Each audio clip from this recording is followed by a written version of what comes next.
Hello and welcome to our Gem Pursuit. My name's Matthew Weldon, and this week I'm taking you on a solo, magical and mysterious pursuit through the world of antique and vintage jewellery. But don't worry, Elise will be back in the Gem Pursuit hot seat very soon. She's off having a great time on our holidays. But this week we are into our final episode of breaking down the Victorian era, and it's probably the time period that you're most likely to have pieces from, so it's super important. We've already discussed the Romantic era and also the Grand period, and today we're focusing on a movement led by radical artists and designers with a motto of art for art's sake. I am of course talking about the aesthetic era. Let's get started.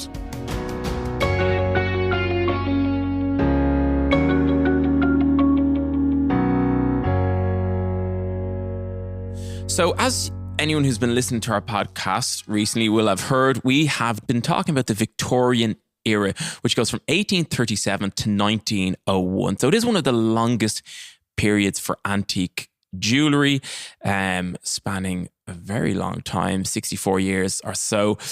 But because it is so long, we've broken it down into three eras. And this week we are talking about the late Victorian era, or the aesthetic era. And I'm super excited about this one because it is the time period where if you've an interest in antique jewellery, or you like going to different sales or antique fairs or shops, this is where you will actually have a chance of encountering pieces from this era. Of course, you have chances from the previous eras, but you have a much greater chance from this time period. And it is, I think, a lot of people, when they think of antique jewellery in their mind and they get a little picture in your head, I don't know if you're thinking of one there, and what the piece looks like. For some reason, I get an image of like a pearl collar necklace in my head when I say that. But this is the one that most people think of. So it is super important era, and one that you will encounter in the field. So it's very exciting to talk about it. But I suppose before we get into exactly the type of jewellery that you're going to see in this era, it's important just to get a little bit of background about this particular time period, because there was a lot of things going on, both technologically, socially, which will actually have a huge impact on the jewellery that you will find in this time period. So it's very important to just get a brief understanding of what was going on. And there's a couple of really key ones which I think will really illuminate that. So first of all, I think, speaking of illumination, I think we need to talk about some really key technological advancements which happened in this time period and that had a huge impact on the jewellery that was produced. And first one, which I suppose we take for granted, but which did have a massive impact on the jewellery that was worn, was the invention of the incandescent bulb. And you're probably thinking, the bulb, what effect would that have? Well, if you take into consideration the recent discovery of diamonds in South Africa at the end of the 19th century, diamonds, the way they interact with incandescent light, obviously that would affect the way that people wore them and the way that the jewellery was designed. But the invention of the incandescent bulb, both in a store setting but also at home and in social gatherings, affected the type of jewellery that people wanted to wear. So not only did the incandescent bulb have a huge effect on the jewellery that was worn, another technological invention that affected jewellery was also the motorised diamond polisher or bruting machine. Now, in terms of, diamond cut and how they were shaped, this was really, really important, because prior to this machine, which is a bruting machine, is basically, if you imagine two diamonds attached to the end of basically what looked like kind of chopsticks, and they're rotating at high speed, and they basically get brought towards each other, and then the whole thing gets rotated so the two diamonds rub against each other. And this gave diamonds a rounded edge, and this really developed the cushion cut, or the old mine cut, which you will have in the 1830s, 40s, 50s, 60s and 70s, into the old European cut, which you start to get in the 1880s and 1890s. And this was down to technological development, motorized diamond bruting machine, and obviously then how they, and subsequently once these stones were polished, how they interacted with the incandescent bulb led to huge advancements in how the jewellery was actually designed and worn. But of course, the aesthetic period, also the fashions changed massively. The fashions and the morals, in fact. So we talked previously, and I definitely recommend, to get good context for this, listen to our previous episode on the Romantic era. There was very strong conservative fashions in the previous period. And so that the jewelry often had a meaning, and you had to be very careful with what you wore. There was social norms, and they gave out certain messages. But the aesthetic period was almost a backlash against these kind of, these stuffy or stiff fashions and values, which was really defined by the previous part of the Victorian era. In the aesthetic period, it became much more free, and in terms of what ladies were wearing, previously it was very formal, but now women were in the workforce a lot more. And so the jewelry, the workforce, but also hobbies. The hobbies changed dramatically. And as such, the jewelry changed to match these fashions and these morals. Like basically overall, it goes down to the lifestyle. And again, I'm talking here, obviously the Victorian era, and Queen Victoria is based in the United Kingdom. But you have to remember at this time that the United Kingdom controlled about a quarter, between a fifth and the quarter of the world's landmass. So you're covering a good chunk of the world, and the fashions emanated from there. Obviously, there were other fashions in different parts of the world, but because this is about the Victorian era, we're just going to focus on the United Kingdom. So, as I was saying, the role of women in society changed dramatically. And even in terms of recreational activities, they really flourished. So, typical hobbies you could have seen, like golf became very popular, fishing, cycling, tennis, hunting, horse racing, massively important. And even today, if based in Ireland here, horse racing, very popular. And actually, that's where you see a lot of jewelry being worn, and in this time period, these were the inspirations for the pieces. So the hobbies, again, that flowed through to the jewelry that was created, and not just in the form, but also in the function, because obviously these were very active things to be doing, a lot more movement. Previously, the jewelry was more ornamental, and that also meant it was bigger. Typically, this late Victorian jewelry became much more neat and smaller, and we'll talk about that in actually what you'll see in the jewelry. But that was the different activities that were taking place, as we mentioned there, affected the physical size of the pieces, and then obviously also the form of them as well. So, and we talked as well, we also talked about the suffragette movement, which you have a special episode on, which I definitely recommend listening to get further insight into that. A key part that we also have to mention of what's going on at this time period is something called the Gibson Girl. These were illustrations created depicting the ideal modern woman as a real independent, confident, and active person. But this initiated a new kind of hairstyle trend, which was very important when it came to the jewelry. Hair combs, often carved from tortoise shell, embellished with different gemstones, which actually, in the trade today, you come across these pieces and they're super beautiful, and some of the most intricate pieces that you can come across. But they really were instigated based on this, 1890s Gibson Girl, which even appeared in Life magazine at the time. So it was hugely influential during this time.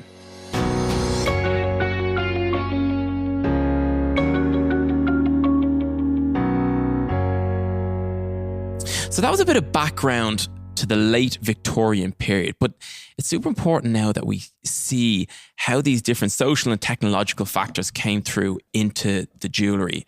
And the first one I want to talk about is really diamonds, because prior to this time period, of course you had diamonds. Diamonds were super popular before, but there were competition in terms of being the main stone or the most popular stone.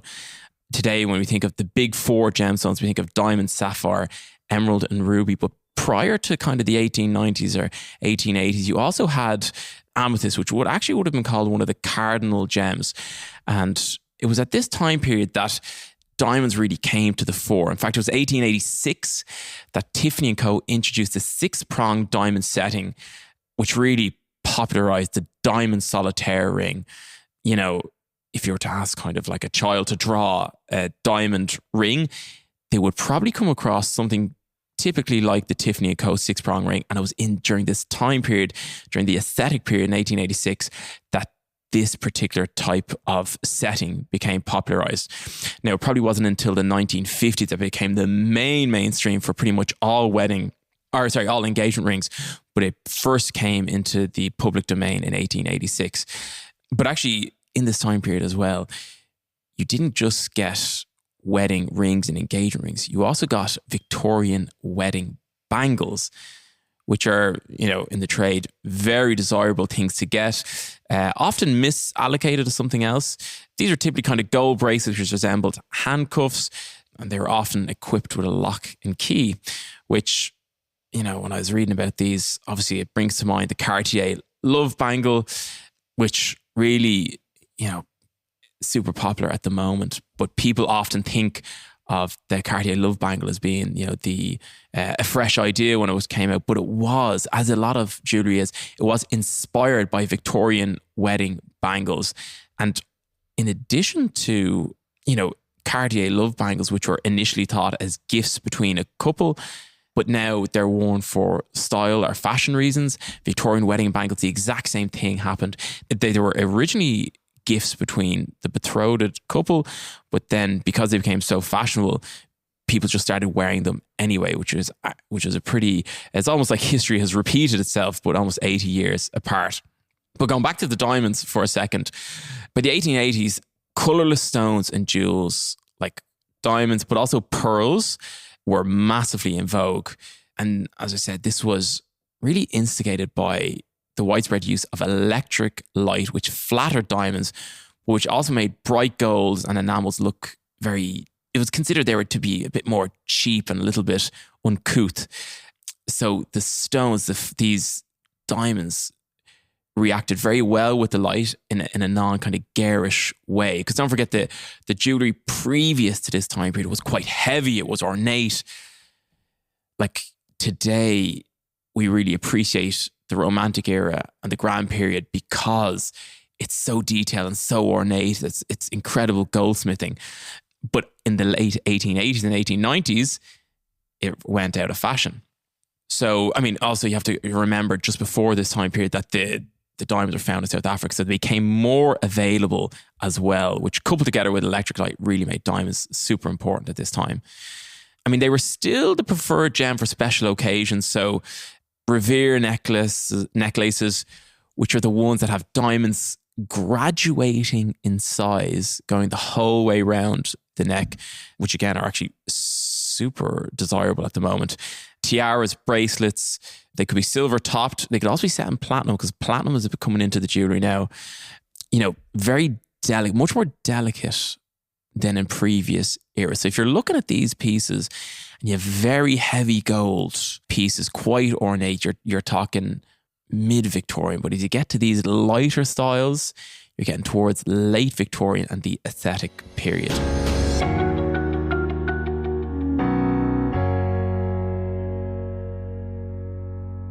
Now, I mentioned something there about platinum. In the late 1880s, platinum began to be available. It quickly became a favourite for mounting diamonds, but typically, if it's late Victorian, they will still be set in gold. Sorry, the jewellery will still be gold, but the setting could be platinum. So there's a little, now we'll get to trade tips in a second, but that's just something to help you identify this jewellery and what was going on at the time.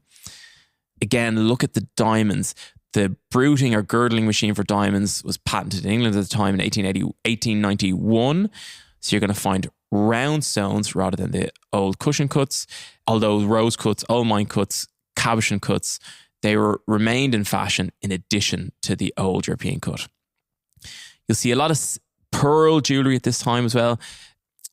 Seed pearls, which were really introduced in the Georgian period, they became a real staple at this time. Pearls at this time were also considered to be super valuable. It's pre-cultured pearls. Cultured pearls came a bit later, so you have to take into consideration that all these pearls were natural. And even today, when we're looking at Victorian jewellery, we're really looking for these large, if they're pearl Victorian jewellery, if you see large pearls, chances are they're going to be natural, which means they're going to be really valuable stones. I think a really important thing to remember as well with the aesthetic period, and it's one of our favorite types of jewels that we actually have here in the shop and that we regularly look to try and find and have in our collection, are there rings that are called either, they have many names, but they're really typical of this time period. They can be called half hoop rings. They can be called rub over rings. They can be called gypsy rings, but they all refer to the same type of jewelry. And this is very, again, typical of 1880s and 1890s. Now, these are rings that typically were set with either diamonds or coloured stones. They were rub over settings, which meant that the stones were actually set within the ring. So again, if we're talking about the new activities that a lot of the Victorian ladies were doing, so, horse riding, fishing, golfing, very active things. If you have stones that are set high in jewellery, protruding from the hand, obviously they're more difficult to wear. So with these rings, the stones are set within the ring, housed completely flush. Now, typically with a star motif or some sort of, they could have celestial motifs, which again were popularized at this time period. I suppose it was Princess Alexandra, who was at the time Prince Edward's wife. She really popularized the star and crescent motifs, which are very common to the aesthetic period jewels and often set with diamonds. But the settings for these rub over rings or half hoop rings typically resembled stars. Now, that was not just because if you pushed the gold over the stone, you were also almost left with the part of a star, but obviously they developed this, and it was a really typical motif in these rings. Now we've had them with rubies, emeralds, sapphires. They typically are unheated stones, very pretty colours. Tend to be small stones, so they did typically use punchy colours because obviously if it's a smaller stone, you need a strong intensity of colour to really see it. So the beauty of these rings is they tend to be unheated Burmese sapphires. They can be, again, unheated Burmese rubies. They can be Colombian emeralds. But a real typical style of this time period, and one that you can come across. And what I'd look out for with those, and we'll get to our trade tips shortly. What I'd look out for those is they tend to have on the inside of the band, right? So, and we'll put a link in the show note of a typical rub over setting or half hoop ring. But if you look on the inside of the band, they tended to be hallmarked with the exact year and assay office. And assay office is the location that they are marked with the exact year that they are made, which I just think is really cool because you can actually say this particular ring's 1896, it was made in Chester or made in London or made in Dublin. And it just really elevates the history of that ring and what you know about it. Now, as I mentioned there a second ago as well, is that Princess Alexandra and Prince Edward at the time, they're very influential. Queen Victoria was still the queen, but following Albert's death, she was in isolation a lot and wasn't as much in the public eye. So it left a lot of space for Princess Alexandra and King Edward to kind of, in a way, set the trends. An interesting element and something of this time period which you'll see collar necklaces. And the reason why you'll see collar necklaces at this time period is that Princess Alexandra actually popularized these collar necklaces. And the reason she did is she actually had a scar on her neck. So these kind of type of dog collar necklaces, she typically wore them to actually hide this scar. It was referred to as the collier de chien. It had typically, you would have seen several strands of pearls, although it could have had other gemstones in it. It tended to be pearls. And it really became an iconic style of the late Victorian era and also the Edwardian era. And it was for that reason that these type of collar necklaces became popularized. Other thing you'll see enamel jewelry, particularly from the top Parisian enamelers, became super popular. Motifs surrounding the activities of the people. So you'll see Essex crystals with horses. You'll see hunting motifs. You'll see natural things. Don't forget Gardening was super important in this time period. So a lot of, nature-inspired themes, flowers, birds, insects, and animals. These were also seen in the Romantic era, but they became even more prevalent in the late Victorian era. So if you're looking at these motifs, you can certainly date it to this type of time period. Black opals were discovered in around 1889. So you start to see black opal jewellery. So if you've got kind of any sort of yellow gold antique rings, maybe with platinum topped and black opal, you're typically going to be from this late period as well. Brooches tended to be quite small. Instead of wearing one large brooch, women often wore multiple tiny pins sprinkled all across their bodices. So you'll often find little bar brooches from this time period, delicately set and really pretty, and they would have been worn in quantity. Similarly, rings and bracelets, which were heavy during the opulent previous years, tend to be much finer, but again, could be worn in quantity. This trend also goes to earrings. The classic stud earring, which is a staple of the jewelry wardrobe today, really emanates from this time period as well. So your diamond stud earrings, your single stud earrings, they're typical of the 1880s and 1890s. Also, pendant earrings reappeared in the 1890s, and they're usually designed to move and catch the light and were studded with diamonds. You'll also get screw back earrings.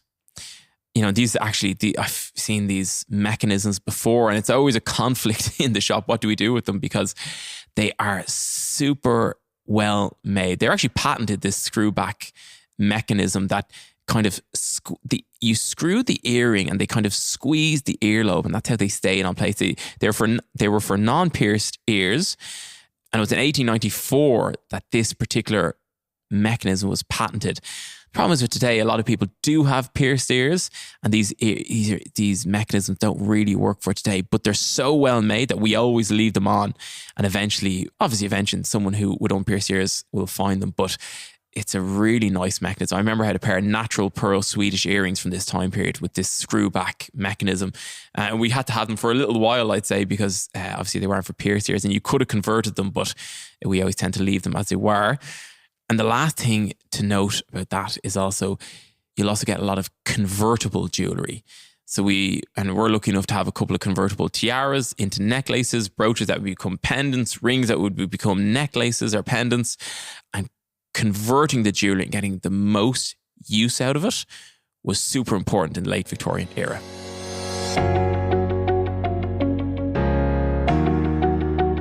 So still to come, we are going to give you some trade tips on looking for and identifying late Victorian jewellery. But first, if you were interested in seeing a collection of gypsy rings, as they were called at the time, or rub-over rings, we have just added a few to our Instagram, and a link to these is in the show notes to this podcast. There's a really nice eclectic mix of them. I definitely recommend checking them out.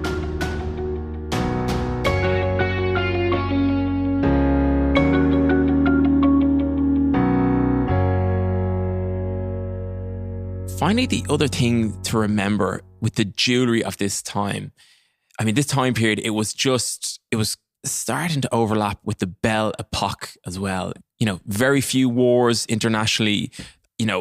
Economies were booming particularly in Europe, and in the United States, it was starting to become the industrial powerhouse as well. So, jewellery was, I suppose, a logical thing that would have developed at this time as well. So, but there was a couple of movements that coincided with these years. So there was the Art Nouveau movement, and we have a special episode on the Art Nouveau movement. And I definitely recommend, if you go into the podcast, have a listen to that episode, and it goes into depth and detail about the Art Nouveau movement.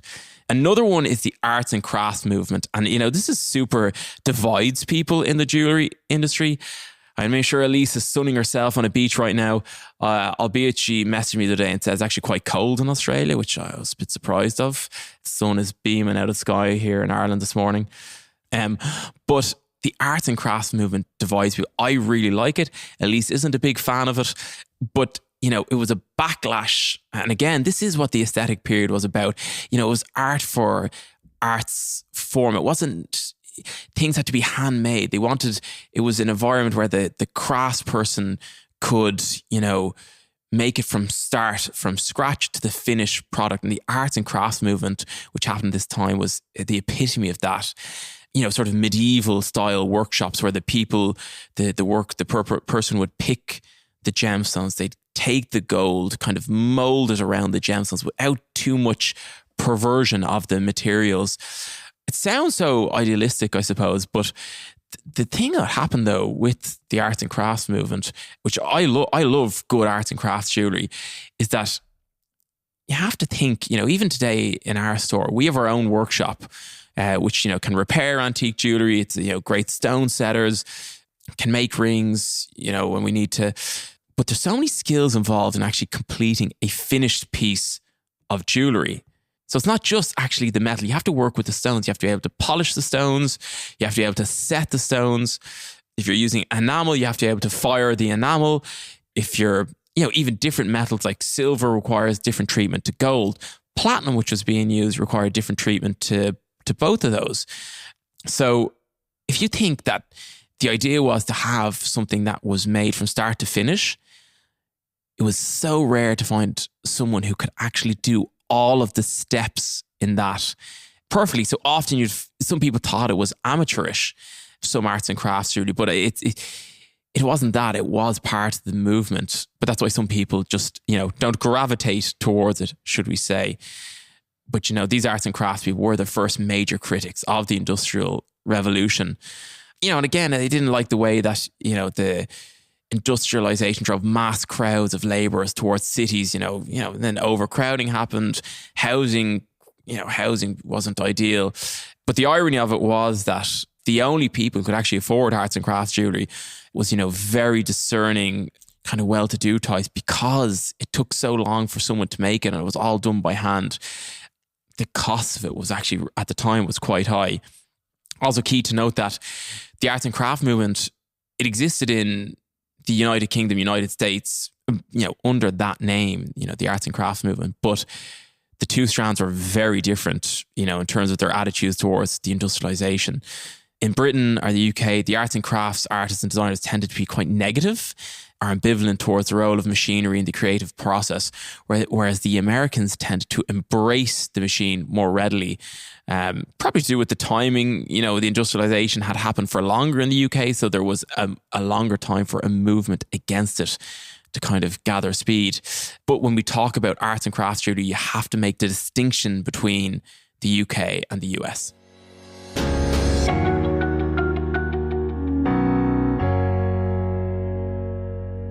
So trade tips section is a section today that I think is super helpful because, a lot of people, when you're dealing with antique jewelry, Victorian or late Victorian jewelry in the aesthetic period is jewelry that you can come across. You might find it.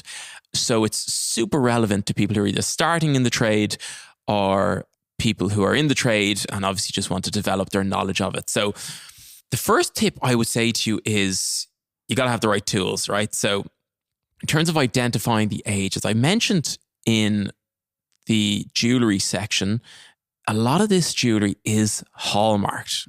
Now, we did a bonus episode on gold a while ago, and if you look up our gold episode, we talk about hallmarking a bit, but so I won't go into great detail, but briefly, hallmarking is not when the jeweler stamps a piece of gold.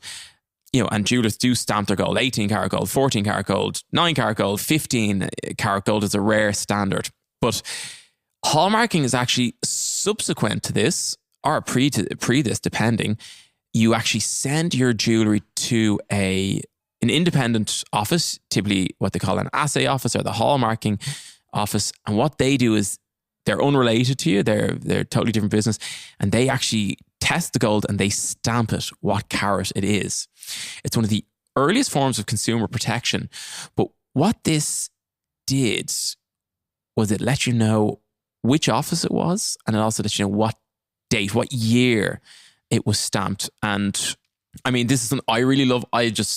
Every piece of jewelry we get, I always look up the hallmarks. And the tip I would tell you is to look up those hallmarks And one thing you'll find in every antique shop, you will find a certain book which will assist you in that.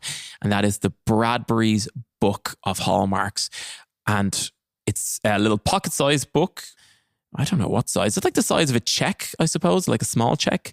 Not like, you've just won National Lottery check, like a little check. And this little book, out of all the reference material we have, and I'm just looking behind me here in our library, and, we've all sorts of reference materials for, Boucheron, like the Van Cleef, even have a Rolex book, although I don't do any watches currently. Don't release, no plans to do it either. But the Bradbury's book is the one that you are just going to go to all the time. It'll help with silver, but also gold Victorian jewellery. And like, it's really good to know whether a ring was 1899, was it 1904? Because then obviously that's the difference between in the Victorian era or the Edwardian time period. It's a small little book. You probably have to order it online. It's actually quite hard to get. I've actually just sent one to a client of ours. They had such an interest in it, so we actually sent them one. Now, what I would say is something you have to do when you get your Bradburys, and every person in the antiques trade does this. As soon as you get it, you have to open it and sign your name and the date that you got this book. And I looked at in my dad's shop, he has one, and I think it was dated, God, it was in the 70s or something like that. But it's just a rite of passage that everyone signs their book.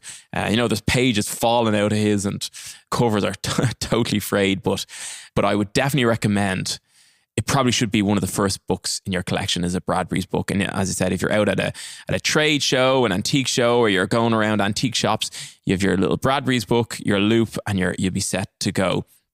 There's other versions of the Bradbury's book which you can get, which ultimately do the same thing, but it's the hallmarks. The second thing I would say is related is, so you're looking at the hallmarks, and it happened the other day, actually, someone was looking at it. It's usually a date letter. Now, obviously, it depends where you are. In Northern Europe, it tends to be a number and a letter, which tells you the year that something was made. But in Ireland and the UK, which is, again, is a lot of the jewellery that was produced from this time period is in Ireland and the UK, it's a letter. Now, if you look up your Bradbury's book, you can see the letter, and the type of font that it is will let you know what year it corresponds to. Now, the tip is that letter is typically in like a shield, like a little shield shape or a little square shape or a little circle or something like that. But the letter is always correct. The font always corresponds exactly to the year.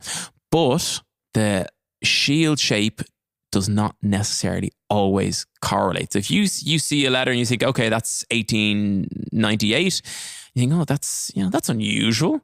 The outer shape doesn't match the actual shield. Don't worry. If the letter matches it, the shield shape is secondary. Now, of course, most of the time the shield does match as well, but not always. And that's a tip that I would say to you for then as well. And the last tip I would say to you from this time period, this is a trade tip. I'd look really closely at these stones if you're ever getting rubies or emeralds or whatever. Typically, a lot of these stones are actually untreated, and people don't realize that they actually were heat treating stones and doing treatments to emeralds at this time period as well. And that's totally normal. It's what you expect. I buy colour stones on the assumption that they're treated, and all that does, it's just enhancing the natural colour that's there anyway. It's not to be worried about at all. But it's the rare things, the rare stones that are actually untreated, the 1%, and you'll often find a lot of pieces from this time are actually untreated, and it can be worth checking.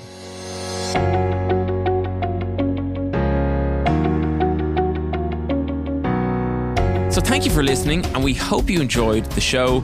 Remember, we have notes on what we spoke about with links and anything else you might need in the description area of this podcast.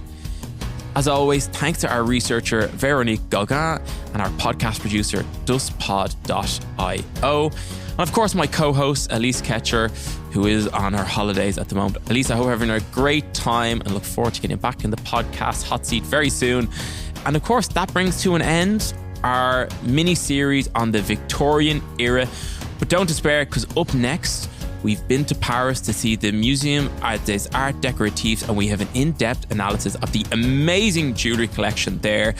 So we'll be back with another magical and mysterious pursuit through the world of antique jewellery very very soon. And until the next time, for me, Matthew Weldon, chat to you then.